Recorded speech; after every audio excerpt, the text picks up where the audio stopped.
So thank you to the conference organizers, to the panel chair, my fellow panel colleagues, and to all of you attending. I'm Aaron Spitzer from the University of Bergen in Norway, and I did this work in collaboration with my department colleague here in the University of Bergen, Per Selle.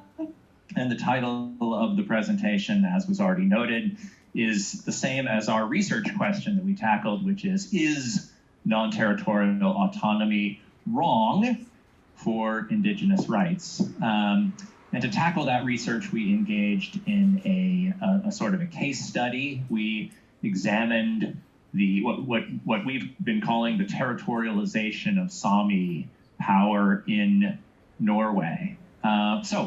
Let's start with defining some terms. This is a conference on non-territorial autonomy, so I'll skip over that term, but let's talk just briefly about the terms Indigenous and more expansively Indigenous rights. So particularly Indigenous rights or interests in self-governance.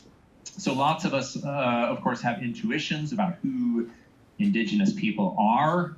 We may think of, for example, uncontacted native tribes people of the Amazon rainforest living totally separate from wider global society.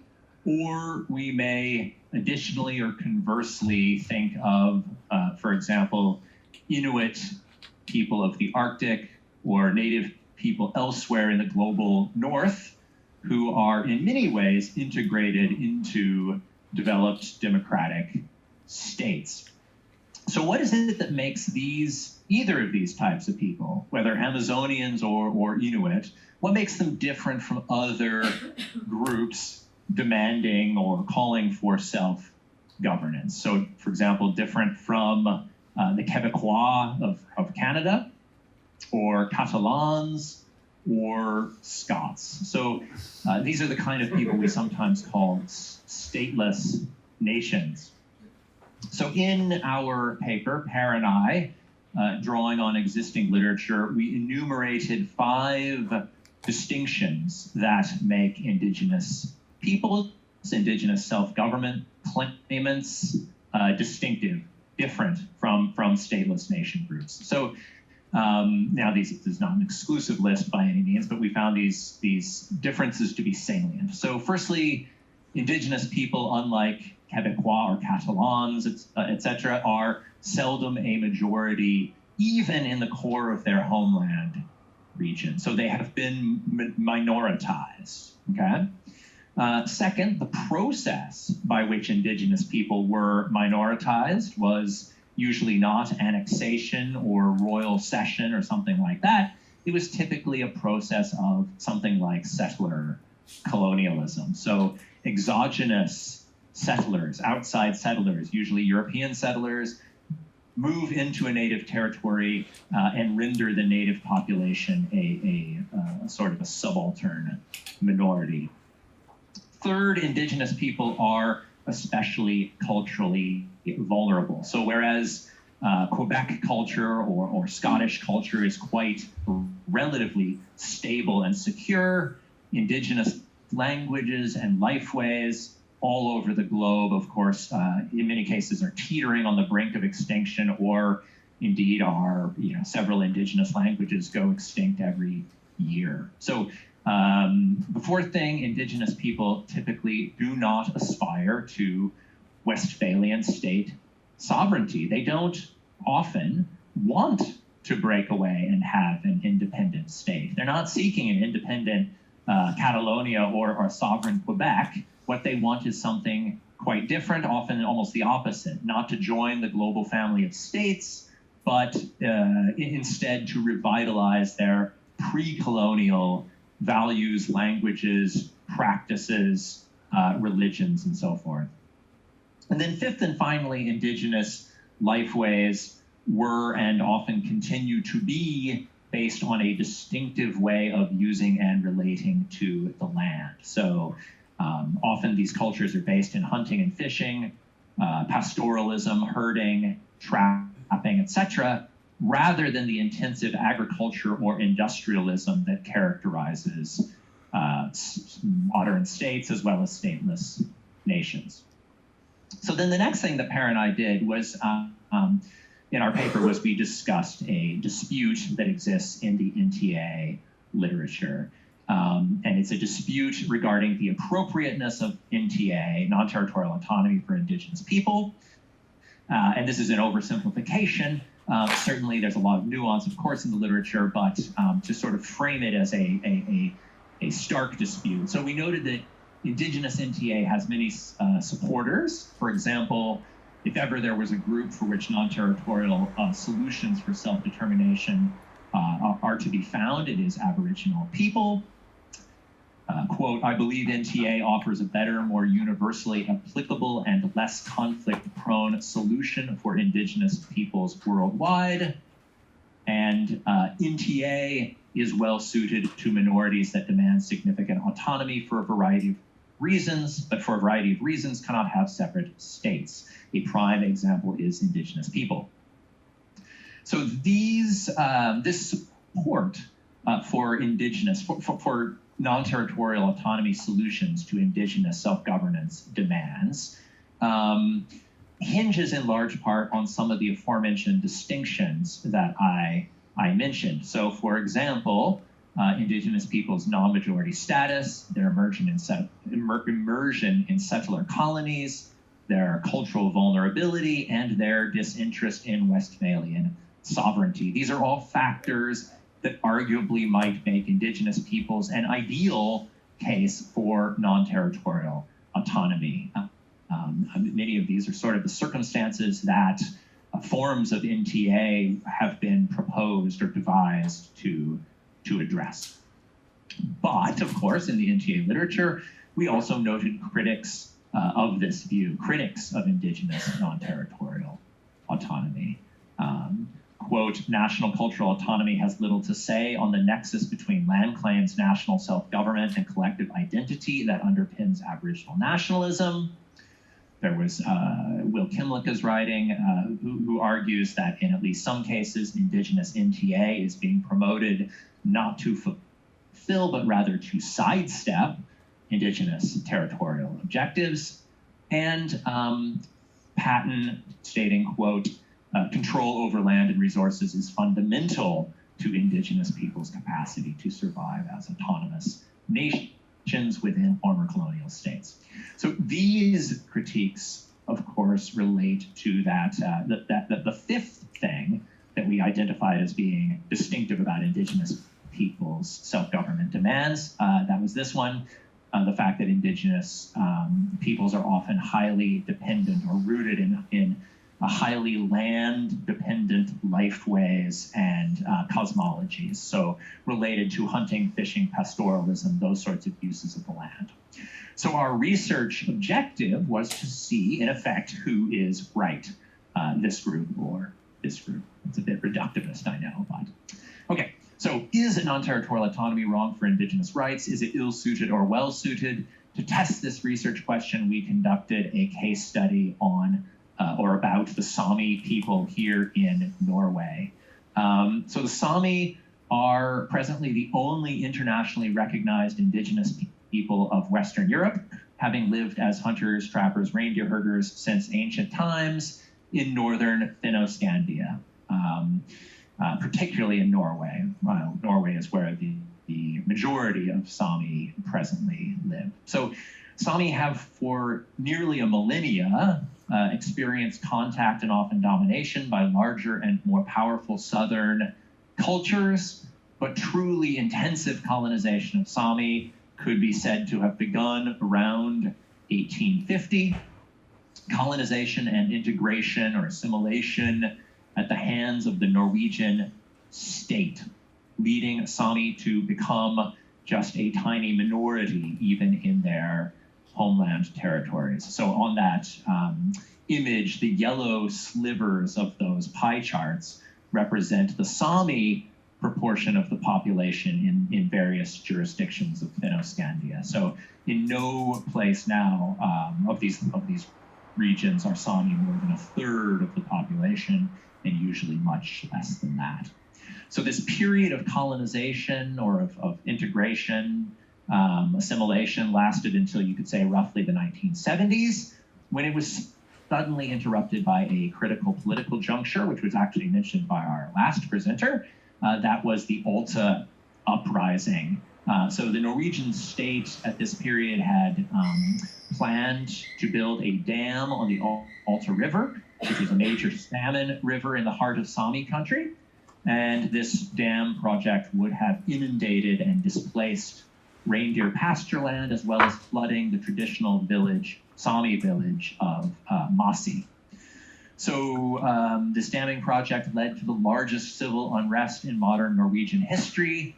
Months of Sami and environmentalist hunger strikes and occupations of Norway's parliament and other government buildings, as well as intensive civil disobedience at the dam construction site. Norway was, I think it's fair to say, embarrassed on a world stage and vowed to do better on the issue of indigenous rights. And this vow, these rights, took the form initially and rather famously of Sami non-territorial autonomy. So they became probably the most cited example of indigenous NTA in all of the scholarly literature on NTA and on indigenous governance. So what did Sami NTA consist of? Well, Sami got their own parliament, the Sametinget, which represented Sami all over Norway. So it represented Sami, gave them a voice on a non-territorial basis. Sami living in Oslo in the south of Norway were represented to the same degree as Sami in that traditional reindeer herding village of Masi that I just showed. So moreover, the Sami parliament, the Sametinget, had responsibility over classic non-territorial domains, such as Sami education and language, Sami cultural heritage, and Sami business development, economic development schemes. So these functional domains, these kind of portfolios, education, language, culture, business development, are all areas that are cited as being ideally suited, of course, to non-territorial governance, personal autonomy, etc. But then Per Selle and I found that in around the year 2000, and arguably continuing to today, Sami have pushed for, and to a certain degree succeeded in achieving, something that we've called, for lack of a better word, territorialization. So how so? Sami territorialization has included increased Sami authority over domains that are fundamentally territorial, such as authority concerning reindeer herding, of course, the most traditional Sami indigenous practice, as well as inshore fishing quotas, inshore fishing rights. And Sami territorialization has especially related to explicit ownership and governance and management of land and land-based resources, particularly in the northernmost, largest, and most traditionally Sami part of Norway, the county of Finnmark. So in Finnmark County in 2005, almost all of the land of the county, which is an area the size of Denmark, stopped being under the direct managerial authority of the state of Norway and became subject to indigenous co-management. So the land was no longer overseen directly by the state, but rather by a body, an authority that was called, or that is called FIFO, or the Finnmarks Eiendom, which is governed by a panel consisting of 3 Sami appointees and 3 appointees representing the broader Finnmark population. So this is a classic sort of indigenous land co-management model. Even more dramatically, in 2019, very late in 2019, so this is quite recent, it was, after Sami applied pressure, it was ruled that Sami should not only co-manage this Finnmark County land and resources, but should in effect also have outright ownership of the Karasjok municipality, which is kind of, we call it the heart of Sami country. It's actually where the Saamidiki parliament is located. And based on the logic of the ruling that came down in 2019, it now seems increasingly likely in Norway that Sami may also potentially soon have, in effect, ownership of all of this area of what's called Inner Finnmark, so that the traditional Sami core area. This is an area that is larger or as large as states such as Montenegro or Qatar. So it is not an unsubstantial amount of potential territorial land ownership and attendant territorial authority. This is a kind of a development that would have been unthinkable 30 or 40 years ago, or even 25 years ago, I think. So we now return to our dispute in the NTA literature between pro-Indigenous NTA arguments. So remember, these NTA arguments ground their arguments in these factors. These are factors which we saw do indeed characterize the Sami. Sami are minoritized, settler colonized, arguably. They're culturally vulnerable, etc. But then there were the countervailing arguments of this other group of non-territorial autonomy scholars, and their contrary views largely hinge on the importance of this fifth factor, so on Indigenous peoples' distinctive attachment to and desire to protect their land and their land-based lifeways. And we, of course, saw that desire exemplified in the Alta uprising of 79 to 81. So the Alta uprising was not a conflict over language or education or museums or other non-territorial domains. It was explicitly a conflict about how land would be used, very much a zero-sum battle over the Indigenous environment.